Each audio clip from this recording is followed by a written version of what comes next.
In Sumy, BM-21 Grad rockets lit up the sky, blasting Ukrainian positions. Within minutes, Tula paratroopers charged through smoke and debris, seizing the stronghold. The strike showed a familiar tactic of modern war: overwhelm with fire, then storm fast, turning artillery chaos into infantry victory. Part 1. Soon after the Grad barrage in Sumy, another clash erupted to the north. In the Chernigov region, near the small village of Zhadovo, Guards 2 kamikaze drones struck Ukrainian special forces of the main Directorate of Intelligence. These were not ordinary soldiers, but elite units skilled in sabotage and deep reconnaissance. By eliminating them, Russia sought to blunt Ukraine's ability to monitor and disrupt along the border. The strike showed how low-cost drones can deliver outsized impact against even the most highly trained troops. When the Guards 2 drones swarmed over Zhadovo, the battlefield descended into chaos. The Ukrainian GUR Special Forces, experts in sabotage and clandestine reconnaissance, were suddenly stripped of their advantage. Instead of moving like shadows, they became visible targets under the watchful eyes of buzzing drones. Flying low through smoke and treetops, the Guards 2 struck with unnerving accuracy, leaving little room for escape.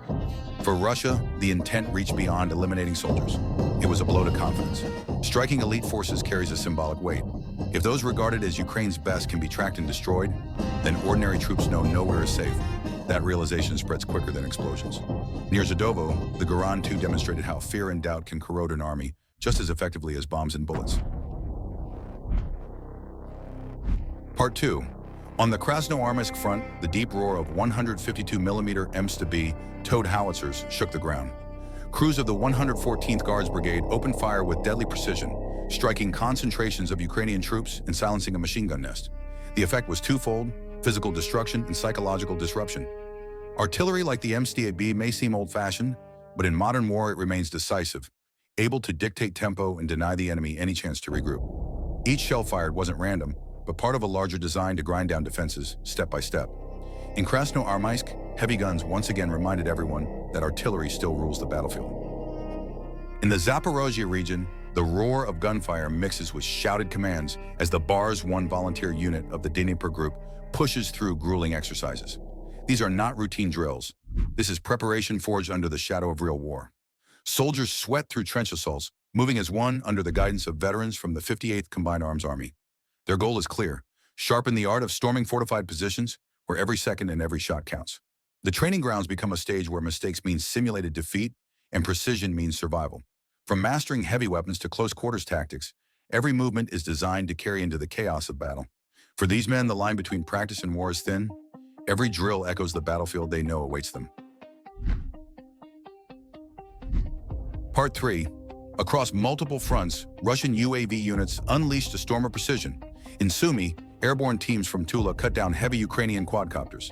South of Donetsk, Vostok drone operators disrupted an enemy rotation and smashed hexacopters midair.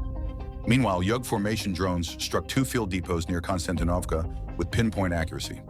Each strike, fast and calculated, showed how the war for the skies now decides the battle on the ground, technology clashing in silence with devastating results. In the Dnepropetrovsk region, the settlement of Voronoye became the latest stage for grinding urban combat. The Vostok Group of forces, spearheaded by the battle-hardened 5th Guards Tank Brigade, moved in with determination.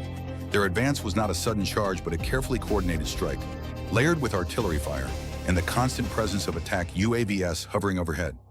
For hours, Ukrainian troops tried to hold their ground, using cellars, fortified houses, and tree lines to resist, but the pounding rhythm of howitzer fire, followed by the pinpoint dives of drones, made their positions untenable.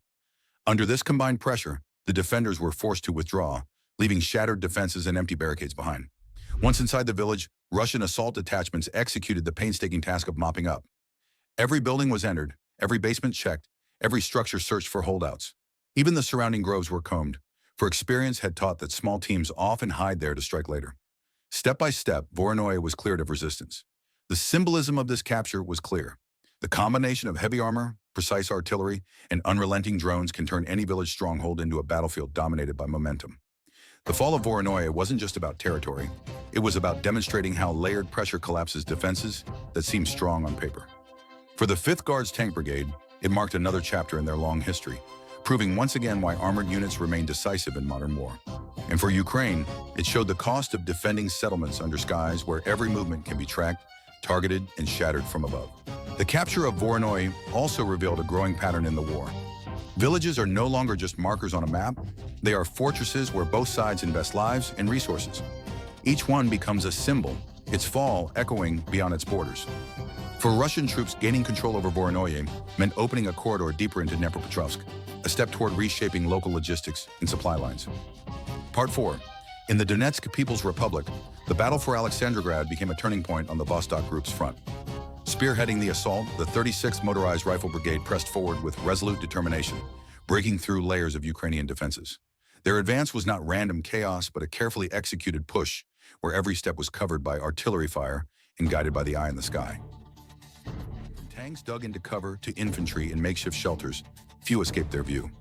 This blend of infantry, determination, and drone precision shattered resistance inside the settlement. By the day's end, Aleksandrograd was declared liberated, an example of how modern offensives succeed through both grit on the ground and intelligence from the air. In the Konstantinovka direction, the Yug Group's artillery thundered to life.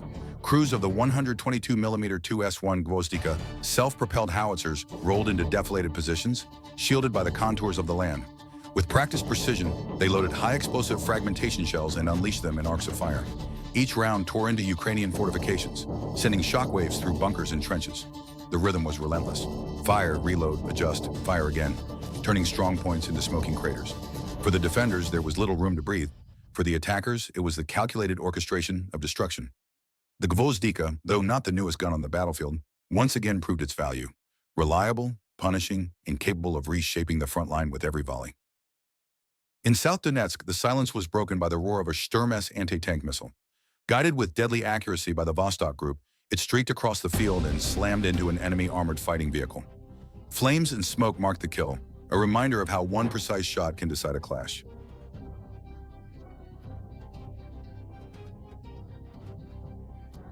Part 5. In the Krasnoarmeysk direction, the ground shook as the center group unleashed the massive 2S4 Tulpan self-propelled mortar. With its enormous 240mm shells, the crew locked onto an AFU UAV command post, an essential hub for drone coordination and reconnaissance. The strike was devastating. Bunkers collapsed, antennas snapped, equipment shattered, and communication screens went dark in an instant. For Ukraine, the loss was more than hardware. It meant a sudden blindness in the sky, disrupting the very system that guided their drones and informed their troops. For Russia, the operation carried symbolic weight, proof that even in an era dominated by UAVs, heavy mortars still decide battles. One blast from the Tulpan can erase what technology builds in months. Its thunder reminded both sides that sometimes old steel still writes the future of war. The center group's T-72B3M tanks thundered across training grounds. Crews drilled relentlessly, sharpening their gunnery with 125mm shells. Using the Sosna U fire control system, operators fired both from a halt and on the move, striking targets with deadly accuracy. Commanders coordinated each maneuver, ensuring crews mastered speed and precision alike. These exercises were not mere routines, they were preparations for the front, where seconds decide survival and the edge belongs to those who perfect their craft before battle begins.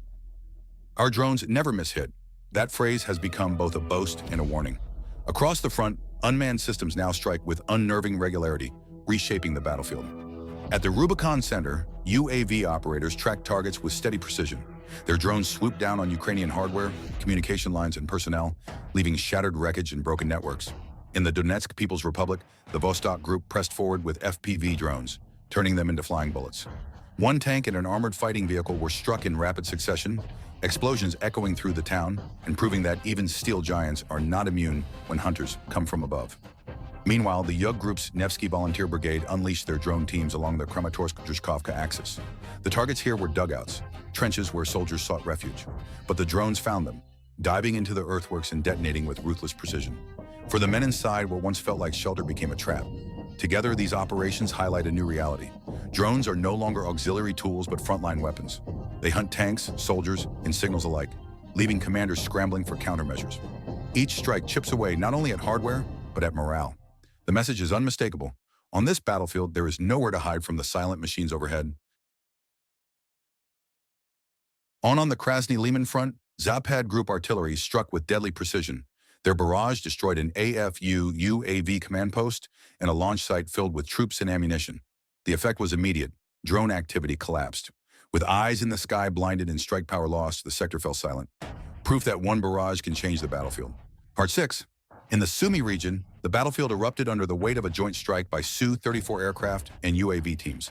Precision and firepower merged as UMPK-500 guided bombs and Geran-2 drones descended on the concentration area of the 144th Separate Mechanized Brigades Battalion. The attack was calculated, layered, and devastating. Explosions ripped through the site, tearing apart bunkers and convoys. Russian forces reported that up to 50 servicemen were eliminated in the strike. Yet the destruction went far beyond personnel. An ammunition depot was engulfed in flames, secondary detonations sending shockwaves across the battlefield. Equally critical was the loss of hardware. Up to 10 foreign-supplied vehicles were destroyed, among them 2 American-made Abrams tanks and 4 Bradley infantry fighting vehicles, symbols of Western military support. Alongside them, multiple other armored and soft-skinned vehicles were reduced to burning wrecks. The strike carried both tactical and psychological weight.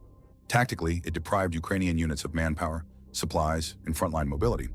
Psychologically, the destruction of Abrams and Bradley sent a message. Even advanced foreign equipment is vulnerable when exposed to coordinated aerial assault. For the Russian side, the operation demonstrated how combined arms, jet bombers and drones acting in concert, can deliver overwhelming results. For Ukraine, the battlefield in Sumy became another reminder that technology alone cannot guarantee survival against persistent, layered strikes.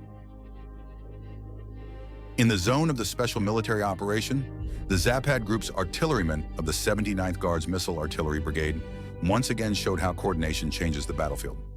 Reconnaissance UAV operators tracked enemy movements, pinpointing an attempted Ukrainian rotation. The information was passed swiftly to the guns, and within minutes, coordinates turned into fire.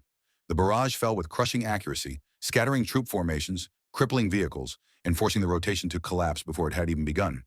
What was meant to be a relief maneuver for the AFU instead became another setback, underscoring how surveillance from the air and artillery on the ground form a lethal partnership. Together, these operations tell a simple truth. When artillery cuts off reinforcements and tanks crush the front, the balance shifts. The blend of UAV reconnaissance, precision barrages, and armored thrusts shows how layered tactics ensure momentum. In this war, dominance comes not from one weapon alone, but from the synchronization of all arms. Thanks for watching.